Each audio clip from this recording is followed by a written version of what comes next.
Halo semuanya, perkenalkan nama saya Salsabila Julia Hamida. Di sini ada yang tahu nggak sih Adidas itu apa? Adidas merupakan perusahaan olahraga multinasional yang berasal dari Jerman. Jadi, di sini saya akan menjelaskan mengenai informasi perusahaan Adidas. Ayo kita simak videonya.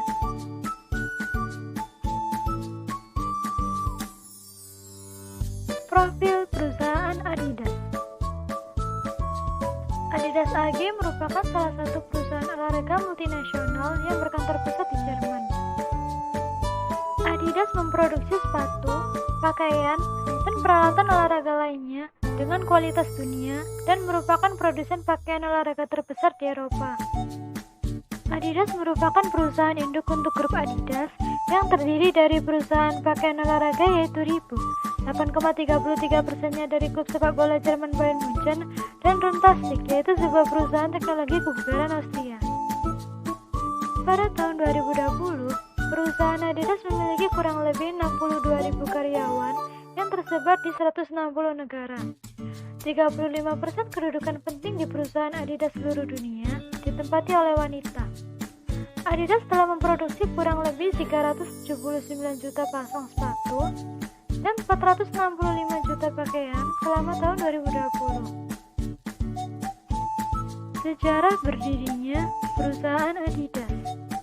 Kesuksesan Adidas saat ini tidak bisa lepas dari sejarah atau titik awal berdirinya Adidas. Perjuangan dimulai dari awal tahun 1900-an di kota kecil Bavaria, Jerman. Perusahaan ini didirikan oleh dua bersaudara, yakni Adolf Dassler dan Ludwig Dassler. Perjalanan mereka dimulai dari ruang cuci milik ibunya. Adolf Dassler membuat eksperimen kecil-kecilan dengan membuat sepatu olahraga. Hingga akhirnya pada tahun 1924, Adolf Dassler mendaftarkan Gebrüder Dassler Schuhfabrik atau dalam bahasa Inggris Dassler Brothers Shoe Factory. Komitmen Adolf Dassler pada kualitas membawa Dassler Brothers sebagai produsen sepatu berkualitas tinggi sehingga sering dipakai oleh atlet-atlet legendaris pada ajang Olimpiade. Setelah berbagai inovasi yang mereka lakukan, pada tahun 1927, Adidas sudah berhasil merancang sepatu khusus untuk berbagai keperluan olahraga. Pada tahun berikutnya, mereka memberikan sepatu secara cuma-cuma kepada peserta Olimpiade Amsterdam. Puncak ketenaran sepatu Dassler Brothers adalah ketika Jesse Owens menjadi atlet paling sukses pada Olimpiade Berlin pada tahun 1936. Dengan mengenakan sepatu buatan Dassler Brothers, didukung oleh kemajuan teknologi, terutama pada pertelevisian, Adidas menikmati keuntungan dari event olahraga seperti Olimpiade, Piala Dunia, dan Piala Eropa. Walaupun berbagai kemajuan yang diraih oleh Dassler Brothers, pada tahun 1948, konflik antara Dassler bersaudara berakibat pada pecahnya perusahaan mereka. Akhirnya, Adolf Dassler menjalankan sendiri perusahaan sepatunya dengan mengambil nama kecilnya yaitu Adi dan mengkombinasikan dengan potongan nama keluarga sehingga menjadi Adidas. Ia pun mendaftarkan logo tri-strip yang melegenda sebagai trademark dari Adidas. Sedangkan saudaranya, Rudolf Dassler berpindah ke bagian lain dari kota itu dan mendirikan perusahaan olahraga miliknya sendiri bernama Puma. Pada tahun 1971, Muhammad Ali dan Joe Frazier yang menjadi ikon olahraga tinju pada saat itu sudah mulai menggunakan sepatu Adidas. Kemudian Olimpiade Munich pada tahun berikutnya mencatatkan 1.164 atlet peserta Olimpiade Munich menggunakan sepatu Adidas dari total 1.490 atlet yang berpartisipasi pada ajang olahraga tersebut. Hal tersebut menjadikan era 70-an menjadi era keemasan bagi Adidas sehingga menjadikannya sebagai market leader.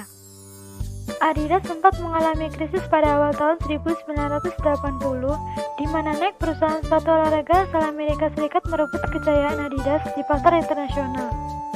Namun, Adidas berhasil mengembalikan pamornya pada tahun 1986, ketika Run DMC, sebuah grup rap asal New York, yang membuat lagu yang berjudul My Adidas, dan sekaligus mempopulerkan sepatu Adidas tanpa menggunakan tali atau slip-on yang mereka pakai.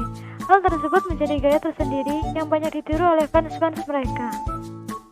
Pada era 90-an, terutama di Amerika Serikat dan Eropa, Berkembang pemikiran bahwa generasi muda cenderung menghindari apapun yang orang tua mereka pakai, termasuk dalam urusan sepatu. Mereka cenderung menghindari pemakaian Nike dan Reebok yang dulu dipakai oleh orang tua mereka. Sehingga produk Adidas yang berumur 20 tahun lebih menjadi barang koleksi yang dicari dan mahal harganya. Produk Adidas yang dicari oleh banyak orang, khususnya melalui media internet eBay.com. Hal ini pun dimanfaatkan oleh Adidas untuk memproduksi dan mengeluarkan kembali beberapa model sepatu populer seperti Adidas Room, Adidas Record, Adidas Athens, dan Adidas Dupin. Hal ini mengangkat status Adidas itu sendiri. Tahun 2005, Adidas mengakuisisi rivalnya Reebok dalam upaya memperketat persaingannya dengan Nike. Selama lebih dari 80 tahun lamanya, grup Adidas telah menjadi bagian dari dunia olahraga. Dengan banyaknya cabang olahraga yang dimasuki oleh produk Adidas dan outlet yang disebar hampir di setiap negara, grup Adidas bisa dikategorikan sebagai perusahaan mendunia dan sempat menguasai pasar dunia olahraga. Menurut Aldi, ketua dari komunitas Trifoil Bandung, awal mula Adidas original masuk ke Indonesia adalah ketika kultur casual pada tribun sepak bola di Eropa sedang marak pada tahun 90-an, di mana setiap fans garis keras dari setiap klub sepak bola Eropa datang ke stadion dengan berpakaian rapi dan memakai barang-barang branded Eropa, terutama Adidas, untuk mengelabui polisi. Kemudian fans-fans sepak bola dari Asia mulai melihat gaya berpakaian fans bola Eropa dan banyak mengadopsinya, sehingga permintaan Adidas original sempat melonjak di benua Asia saat itu. Melihat keuntungan tersebut, akhirnya pada tahun 1996, Adidas memutuskan untuk bekerja sama dengan produsen sepatu asal Indonesia, yaitu PT Panaruf Industri Co. Ltd, yang memproduksi Adidas untuk kemudian dipasarkan di PT Tri Garis Support Indo untuk pasar Indonesia. Adidas terbagi menjadi 3 jenis. Yang pertama adalah Adidas Sport Performance, yang memfokuskan pada bagian sport apparel, mulai dari sepatu, baju, hingga bola dan peralatan olahraga lain. Yang kedua adalah Adidas Originals, yang memfokuskan pada pangsa pasar fashion dan lifestyle. Adidas Original dengan logo Trifoil-nya menjadi bagian yang relevan bagi banyak kalangan seperti sketchers, rockers, seniman, musisi, sneakerhead selaku, dan fans olahraga. Yang ketiga adalah Adidas Sport Style, yang menggabungkan antara sport apparel dengan fashion sehingga membentuk pangsa pasar baru, yaitu sport fashion market.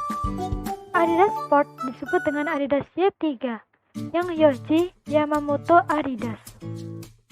Strategi pemasaran perusahaan Adidas. Adidas selalu berkolaborasi dengan beberapa superstar non-atlet yang kuat seperti Kanye West dan Pharrell Williams dan berhasil melakukan promosi dengan baik. Kalian pasti pernah mendengar tentang sepatu Keds Yeezy Adidas Pharrell Williams. Ini adalah alasan utama kebangkitan bagi Adidas. Strategi pemasaran Adidas ini bekerja dengan sangat baik untuk merek tersebut, sehingga para pesaingnya seperti Puma mengikuti langkah yang sama. Model sepatu Adidas yang populer seperti Stan Smith dan Superstar telah menjadi kontributor utama untuk kebangkitan besar Adidas selama beberapa tahun terakhir. Namun Adidas justru membatasi ketersediaan sepatu populer tersebut sehingga permintaan sepatu tersebut meningkat yang pada akhirnya menaikkan harga. Untuk mengasosiasi Adidas dengan komunitas, perusahaan Adidas telah mensponsori banyak acara olahraga dunia seperti FIFA, UEFA, NBA, kriket, dan Olimpiade. Adidas juga merupakan sponsor bola resmi FIFA dan UEFA. Selain itu, Adidas juga mensponsori sejumlah liga domestik termasuk Piala Subroto di India. Manufaktur berkecepatan tinggi merupakan salah satu bagian penting dari strategi pemasaran digital Adidas. Mereka mendigitalkan proses produksi dengan teknologi percetakan 3D dan robotika di Speed Factory di Ansbach. Sepatu 4D Futurecraft yang dibuat dengan cahaya dan oksigen adalah salah satu contoh sukses dari teknologi canggih Adidas.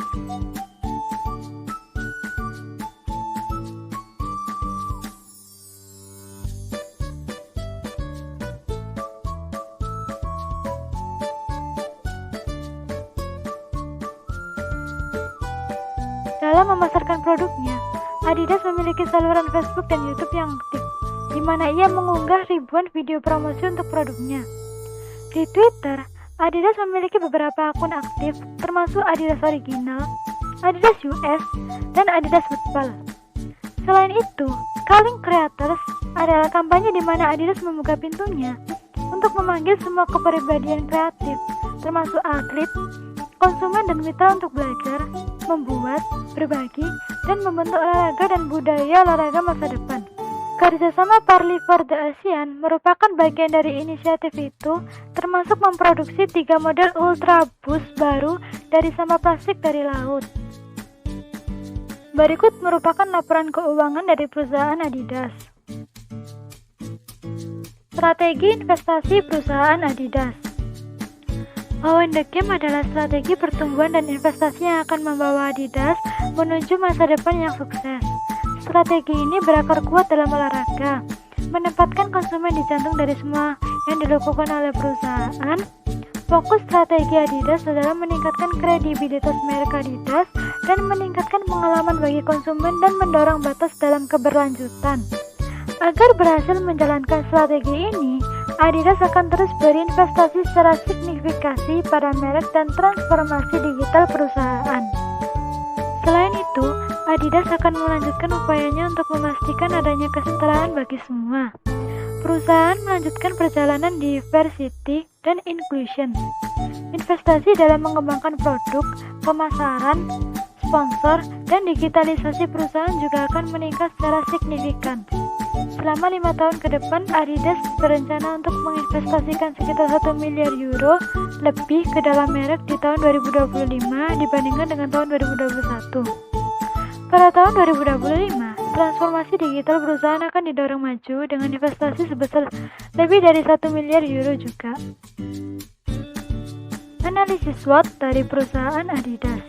Yang pertama ada strength. Posisi finansial yang baik dengan dibuktikan melalui nilai kontrak yang diberikan oleh Adidas kepada Liverpool sebesar 25 juta pound sterling. Annual revenue yang diperoleh Adidas di tahun 2009 adalah 10,30 miliar euro dan 508 juta euro sebagai operating income mereka dengan total 245 juta euro sebagai keuntungan bersih Adidas. Strategi marketing efektif yang menggunakan berbagai konsep yang membuatnya menjadi ikon apparel olahraga dengan menggunakan konsep desain logo yang memiliki makna semangat Olimpiade. Hal ini seketika membuat Adidas menjadi sepatu resmi yang digunakan pada event Olimpiade seluruh dunia. Telah menjadi brand ternama yang melekat di hati masyarakat seluruh dunia, berkaitan dengan keberadaan Adidas yang cukup lama dari tahun 1900-an. Memiliki rantai distribusi yang kuat karena outlet Adidas sudah tersebar di seluruh dunia dan juga tersebar di berbagai departemen store terkemuka. Yang kedua ada weakness. Harga produk yang terlalu tinggi pada penjualan sepatu Adidas. Pasar utama Adidas berada di Amerika dan Eropa, karena itulah servis paling lengkap berada di kedua benua tersebut, termasuk servis online shopping. Dalam penjualannya, Adidas membuka outlet sendiri di berbagai wilayah dan tidak memasarkan produknya di outlet lain. Sehingga pembeli harus datang ke toko fisik milik Adidas untuk membeli sepatu yang diinginkan. Yang ketiga ada opportunities. Adanya inovasi teknologi dengan penggunaan material baru untuk pembuatan sepatu dan tidak lagi menggunakan kulit kanguru. Selain itu, Adidas juga berinovasi dengan meluncurkan handphone DJ yang bekerja sama dengan Sennheiser. Adidas terus memperluas pasarnya, mulai dari ekspansi lini produk lain seperti elektronik, fashion, apparel, dan lain-lain, dan juga terus melakukan ekspansi dengan membuka gerai-gerai di berbagai kota di berbagai wilayah. Yang keempat ada trade. Keadaan ekonomi secara global dapat menjadi faktor yang mempengaruhi keputusan calon pembeli dalam membeli sepatu Adidas. Seperti masa pandemi saat ini menjadi salah satu ancaman bagi Adidas, karena masyarakat akan lebih mementingkan kebutuhan pokok. Fluktuasi pajak juga dapat mempengaruhi harga jual sepatu.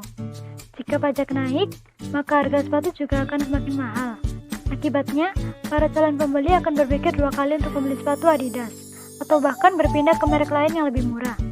Tentunya, hal ini dapat menurunkan income bagi perusahaan. Munculnya brand olahraga atau kompetitor yang serupa yang lebih baik daripada Adidas dan memiliki harga produk yang lebih rendah. Strategi agar perusahaan Adidas lebih berkembang. meluncurkan produk dengan harga yang terjangkau agar semua masyarakat membeli produk Adidas tanpa harus memikirkan harga. Selain itu, Adidas juga harus memasarkan produknya ke outlet-outlet lain agar mudah dijangkau oleh masyarakat.